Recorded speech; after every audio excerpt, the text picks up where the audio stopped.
What we noticed in our research, to finish that other thought, is that there comes a moment when you're in that coherent level of alpha that all of a sudden you slip into theta. And all of a sudden when theta turns on, all of a sudden you start seeing this amazing change take place. And the body becomes so relaxed, and the energy centers, the sympathetic nervous system, switches on.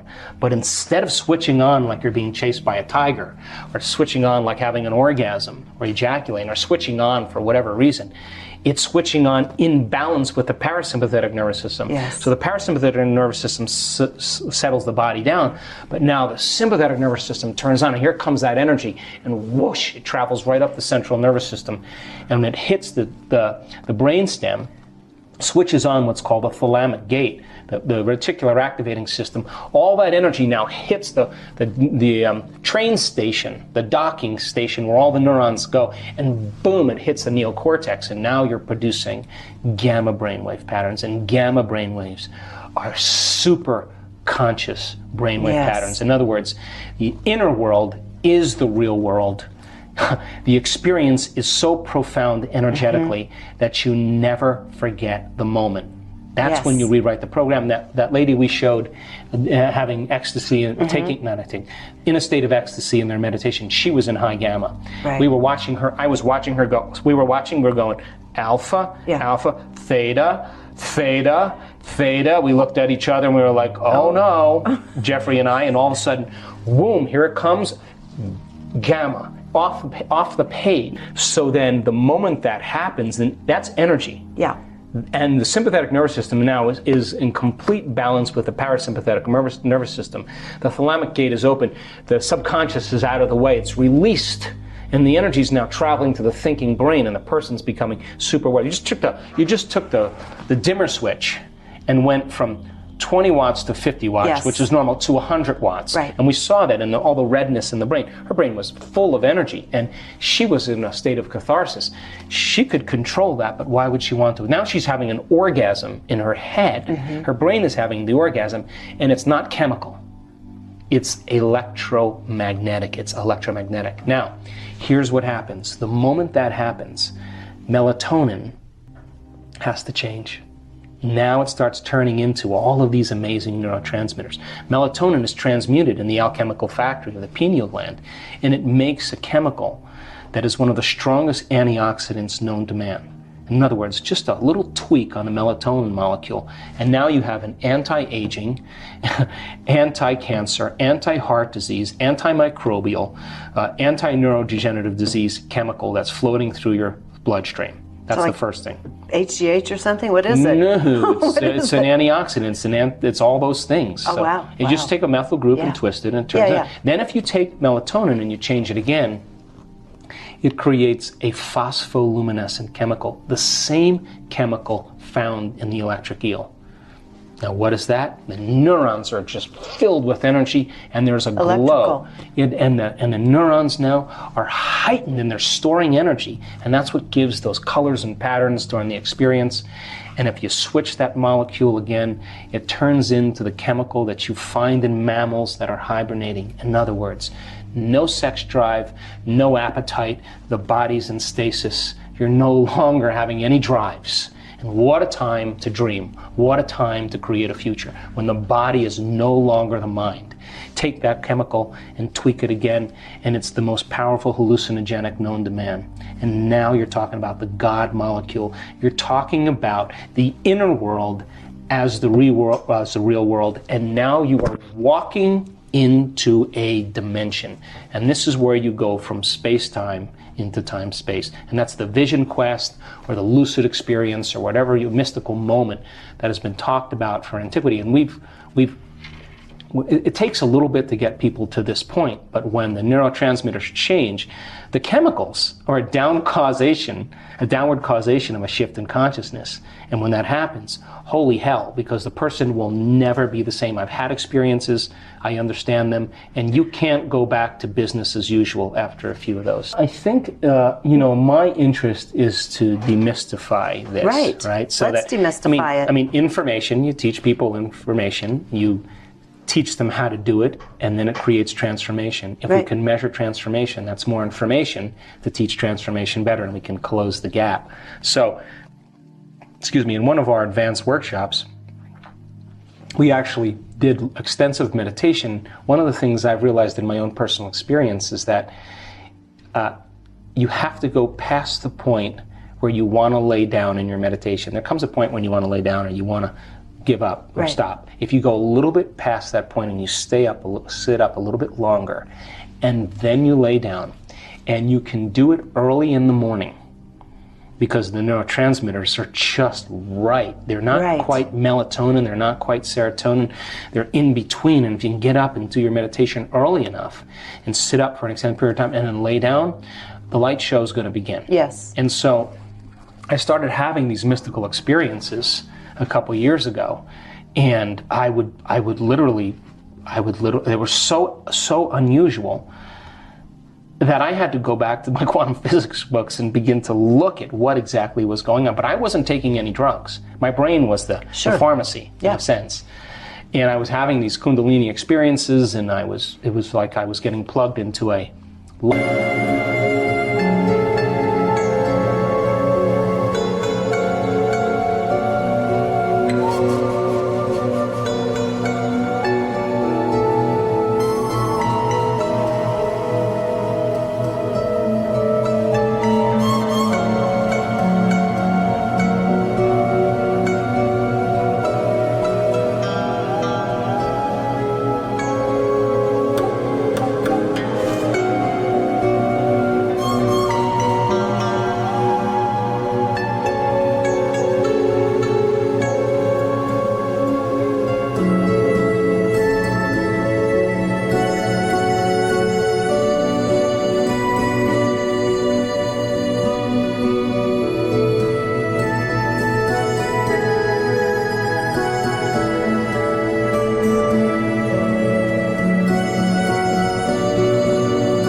socket, like someone plugged me into the electricity socket, and I could feel every single cell of my body turning on all at once, and it was like somebody took that dial and turned it up, and it was amazing. So there was a signature energetically of love that came with that. Yes.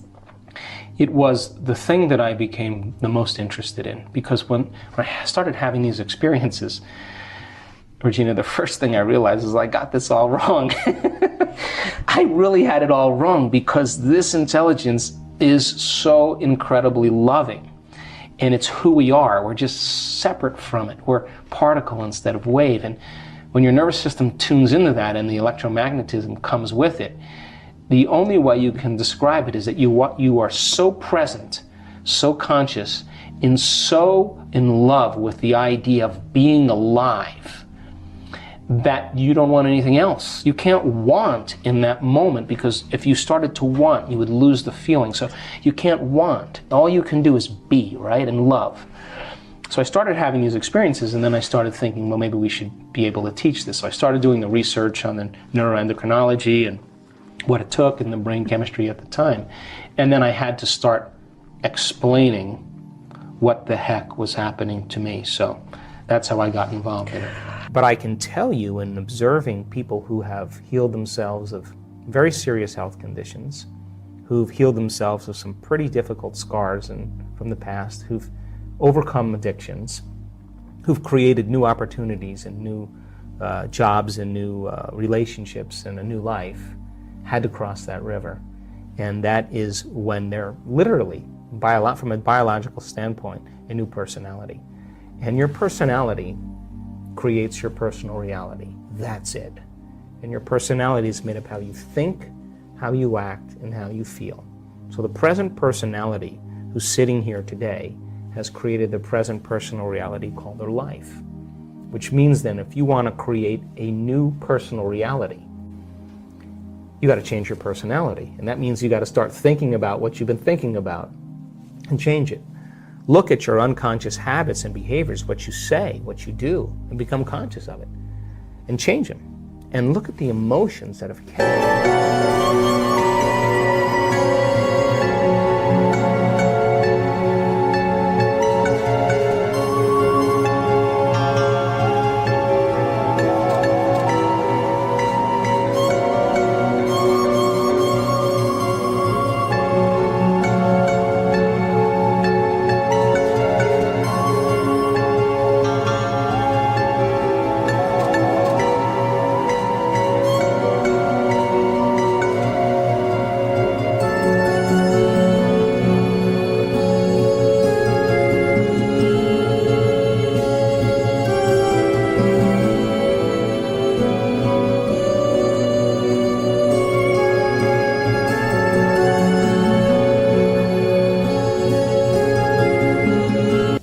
To the past and decide if those emotions belong in your future.